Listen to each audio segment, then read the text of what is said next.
I was just, when I had the opportunity to speak today, I just immediately thought of 12 powers and the power of fatherhood. So that's what the talk is about today. So those of you who have been here before on Mother's Day know that Myrtle Fillmore comes to visit on Mother's Day. Well, Charles Fillmore will not be here today. Okay, so I'm not Charles Fillmore today. But what we'll be doing is a couple of different little activities. We'll be honoring fathers and father figures, as the daily word referred to, and we'll be taking a look at those 12 powers and how they apply to them and to us. So I love this picture. This is a painting by Guido Reni, Italian painter from 1635, thank you. And this is Saint Joseph. This to me just sort of captures the essence of fatherhood, which is that sort of strong, aware, responsible figure, while also being gentle and compassionate. The first and earliest celebrations of Father's Day were established for St. Joseph's Day, and it was also called the Feast of St. Joseph in Western Christianity as the principal feast day of St. Joseph, who was the husband of the Virgin Mary and the legal father of Jesus the Christ.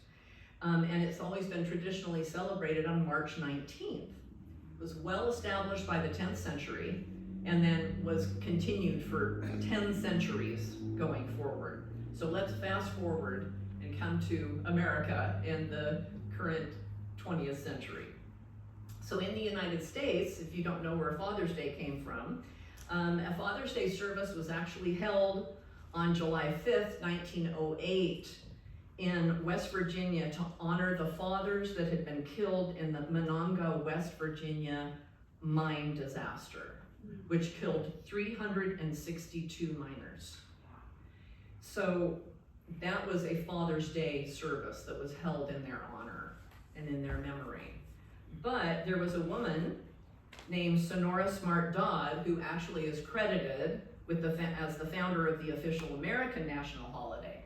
So she, along with her 5 brothers, was raised by her father alone when their mother died in childbirth, when Sonora was only 16 years old.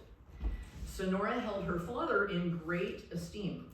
And while hearing about a church sermon about the newly recognized Mother's Day, which I think you all remember, she felt strongly that fatherhood also needed recognition.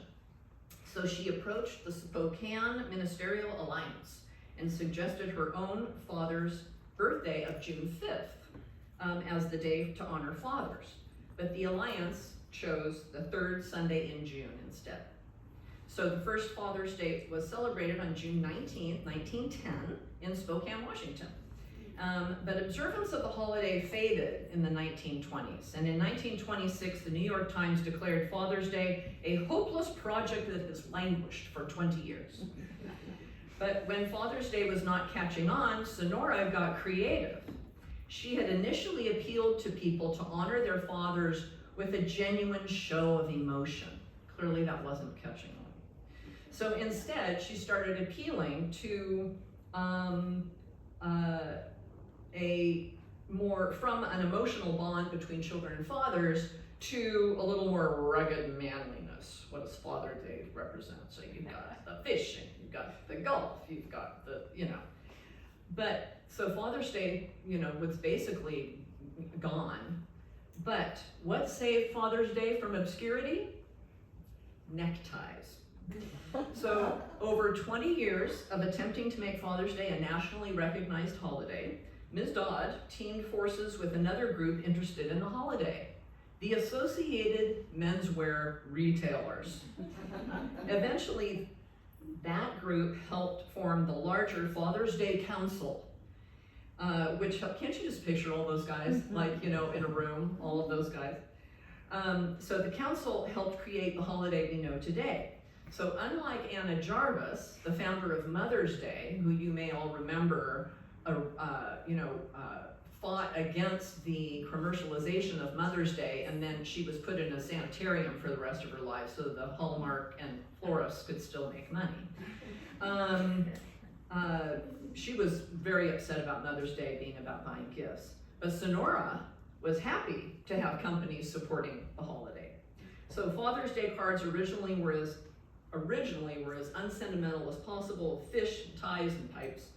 And then throughout the 40s and 50s, they started to pull more at the heartstrings. So we had this period of time, you're kind of seeing how it worked, how it evolved. Suddenly there were pictures of children and fathers on the cards, not touching, but clearly enjoying life together, maybe a handhold. In 1966, President Johnson signed a presidential proclamation declaring the third Sunday of June as Father's Day. And in 1972, President Nixon established a permanent national observance of Father's Day. So it's only been really around since 1972, officially. So let's fast forward again. Here we are in 2024. It is anticipated, you know I love my trivia. It is anticipated that $22.5 billion will be spent on Father's Day for this year. 22.5 billion with a B. In contrast, Mother's Day, that we just saw, brought in 33.5 billion. So a recent survey revealed the top 5 preferred gifts for dad, which would explain why there's a $10 billion difference. In this order, 32% of dads in this survey, it was a national survey, 32% wanted nothing. 19% wanted to be taken out for drinks or a meal. 18% would have been happy with a greeting card. About 17% were happy with a gift card. And then 16% wanted beer or alcohol. So, and then of their activities, most would enjoy spending time with their children. That was the majority. And then the balance would enjoy a special meal, either at home or out, see a movie or a show. And then there are the dads that just want to be left alone. 19% said, just give me a day where I don't have responsibilities. The flower of Father's Day was chosen to be the red rose, but later it was sort of evolved into also a white rose for those whose fathers had already made their transition. So as you see, we have roses here, and we'll be doing something with those in a little bit. So as I mentioned before, you know, Myrtle is the mother of unity, but Charles Fillmore is the father of unity. And a little bit about Charles is that at the turn of the 19th to the 20th centuries, he was an innovative thinker and pioneer in metaphysical thought at a time when the primary religious movement in America was very Christian Orthodox. He advocated for an open, inquiring mind, and he was well-read and informed about the latest scientific and educational discoveries and theories. He compiled and published the Metaphysical Bible Dictionary in 1931, and it continues to be a vital part of Unity's spiritual teachings, heritage, providing esoteric meanings of scriptural references. And the Revealing Word was also compiled by Charles, and in it he expands meanings and uses of words and phrases that frequently appear not only in the Bible, but primarily in Unity publications and words that are used in daily life. So next we're going to be exploring some of these metaphysical meanings of Father and the 12 powers as identified in those writings and others.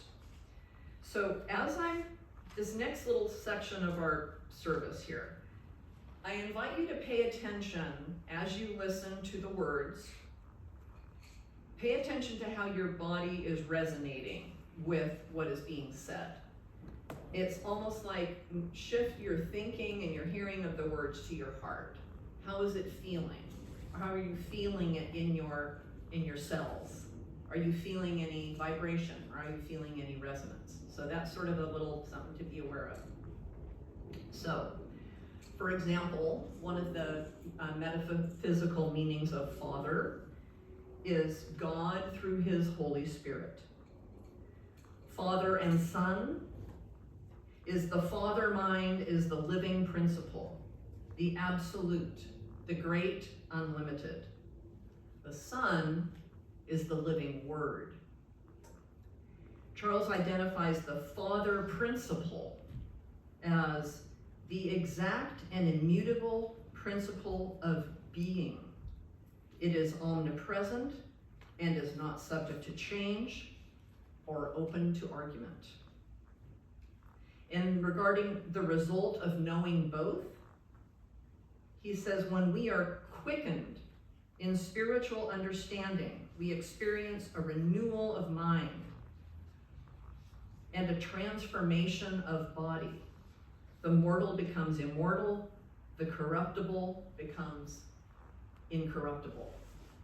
So that word quickening, it's an actual shift that occurs, the vibrations of which raise our consciousness. And that is one of the reasons we're here, is to raise our consciousness, to resonate at a higher frequency, at a higher level of being. So the 12 Powers of Man is another foundational book by Fillmore, which was developed from lectures that he and Myrtle heard in the early 1900s by E.B. Weeks and others. And most here are familiar with the 12 Powers. You may have heard of them before. We've had classes. Reverend Carroll has spoken on them. But essentially, it can be summed up this way. The subconscious realm in man has 12 centers of action, and each is associated with a presiding ego or identity. When we transition our spiritual development from personal consciousness into spiritual consciousness, we can begin to train deeper and larger powers. With spiritual practices, we're able to send our thoughts down into the inner centers of our bodies and quicken them to life. Power shifts from working in the personal to working in the universal. So each of the 12 powers, as you may know, is associated with one of the 12 apostles. And each also represents the movement or quickening of spiritual energies in a different part of the body. And this is where you pull out that graphic image, I don't have one up here, of the, yes, thank you, of the dancer. And it shows the different centers of the body, the different power centers, and what they represent. But we're going to do something also a little different today to bring all of these ideas together. So let's take time for a moment for some introspection about our own fathers or father figures, which, as also was noted in the Daily Word, could be a brother or uncle, a family friend. And actually, this could also be a female who may have played a fatherly role, being protective, wise, responsible, supportive, or any other qualities that you might associate or attribute to fatherhood.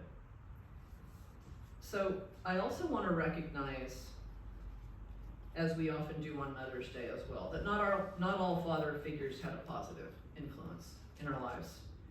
Some were faced with addictions, with character flaws, harsh disciplinary actions, or they were just simply absent. So, like the rose, which is a beautiful flower, it's got its thorns. And so at this point, as you're starting to think about your father or your fatherly figures, you can each come up and take a rose, either a red one if your father is still with us, or a white one if he has made his transition. And Tim, I'll go ahead and play some music through the speaker so you don't have to play, okay? So I'm gonna set that up, and just go ahead and take turns. Be kind of careful lifting them out because they might kind of be jammed together. Just sort of gently lift them out. And if anybody needs help with that, let me know. I can help you with that. Okay, so I'm gonna set up some music and you can start coming up and taking your rose.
Okay, so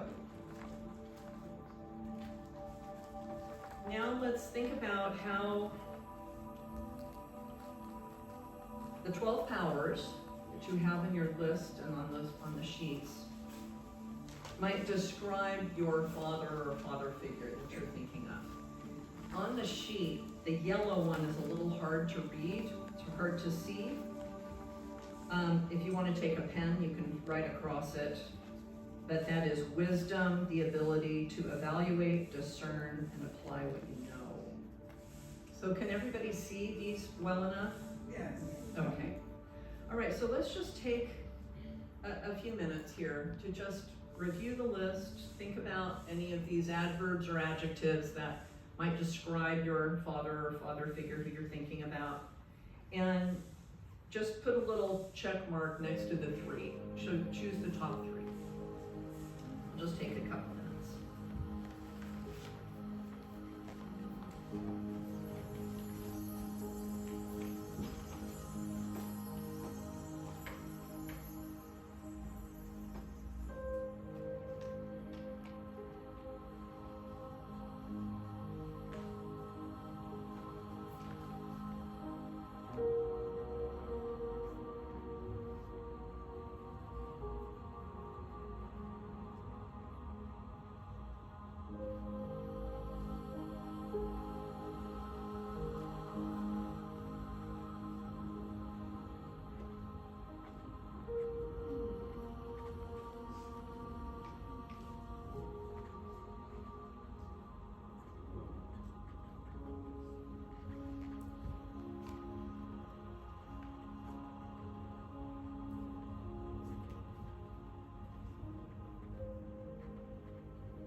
Does anyone need more time? A little bit? A little bit more time? No? We'll take just another.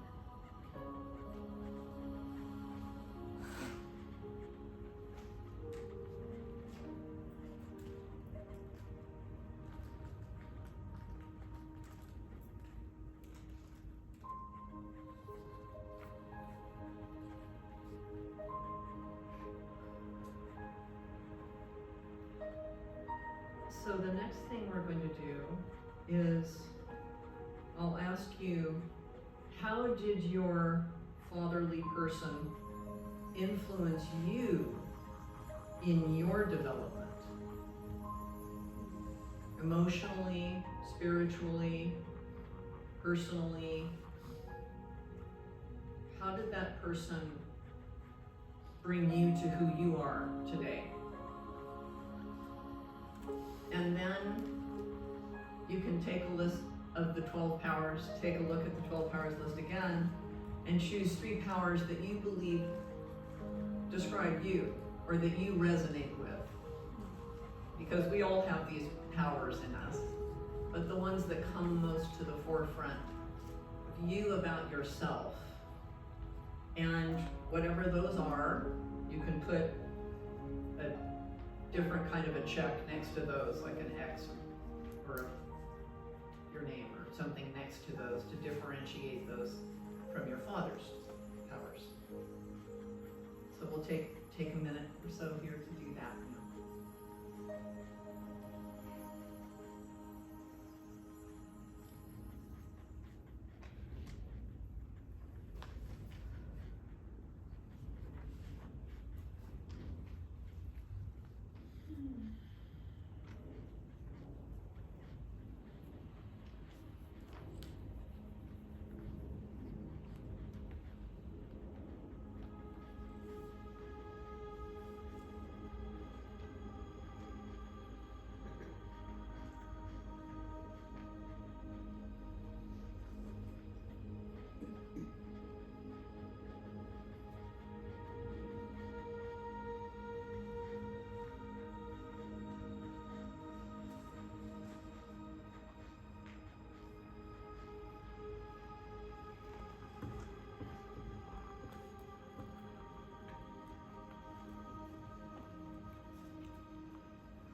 Are you seeing any crossovers?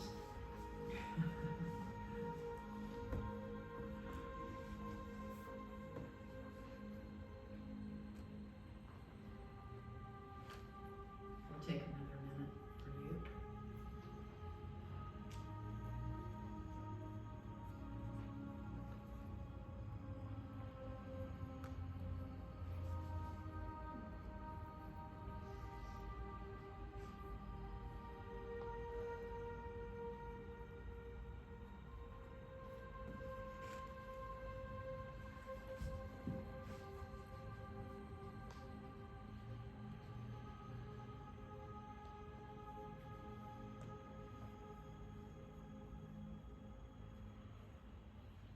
Does anyone need more time? Just raise your hand. Give me a little more time. So, did you see any similarities at all? Couple of nodding heads, couple of no's.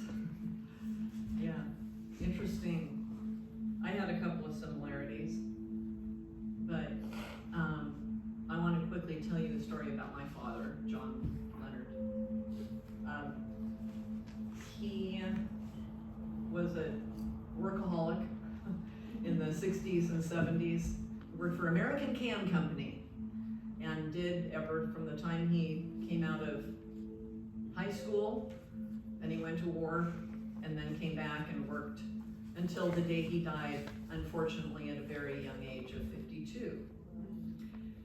Well, the day before Thanksgiving in 1973, we got a call that my father had had a heart attack, and he was in San Francisco. He was doing a business, working on business, and he was downtown in the business area of San Francisco in front of the, I believe it was the St. Francis Hotel, and collapsed. And it was noticed that people stepped around him, maybe thinking he was drunk or something. He was in a business suit with a suitcase, with a, a satchel, but briefcase. But this was observed by a man who recognized him. And the man came to him as my father was, going through this. And he said, "Mr. Leonard, I know who you are." He got out the wallet and it was confirmed. He said, "I know who you are. I know, 20 years ago, you helped me when I was sort of down and out. You helped me with a business opportunity.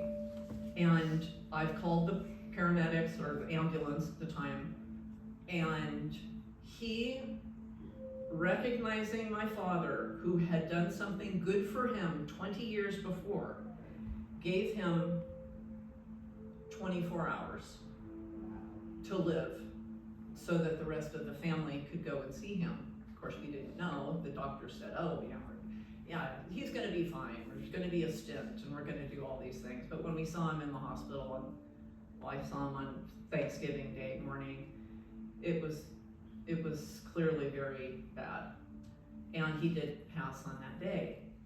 But I tell that story, I've told it before, so some of you may have heard that, but I tell that story because every kindness will come back to you. Yes. And you just don't know when. Don't expect it to come back within a day or a week or a month or a year. It could take 20 years. But because of my Father's kindness to that man, he was able to buy him and us one day so that we were able to see him and say goodbye. So my Father worked very, very hard. I chose strength, imagination, and will for him. He was just gone too soon. But I think about him every Father's Day, and I honor him today, as you are all honoring your folks.